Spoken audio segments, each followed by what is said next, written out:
రాష్ట్ర ప్రజలకు మరి ముఖ్యంగా మన కడప జిల్లా ప్రజలకందరికీ కూడా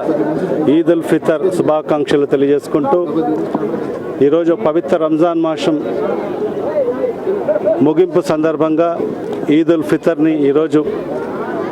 భారతదేశ వ్యాప్తంగా ప్రపంచవ్యాప్తంగా కూడా ఈరోజు ఘనంగా నిర్వహించుకోవడం జరిగింది.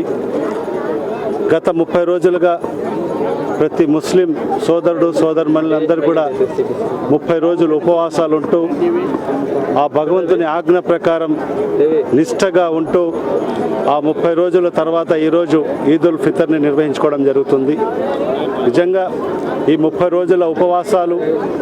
ఆ భగవంతుని ఆజ్ఞ ప్రకారం ఏ విధంగా పేద బడుగు బలహీన వర్గాలందరూ కూడా ఏ విధంగా ఆకలితో అలమటిస్తారో ఆ ఆకలిని రుచి చూడాలి ప్రతి ఒక్కరని కూడా భగవంతుని ఆజ్ఞ ప్రకారంగానే ముస్లిం సోదరు సోదరి మనలందరూ కూడా 30 రోజులు ఉపవాసాలు దీక్షలు చేయడం జరిగింది.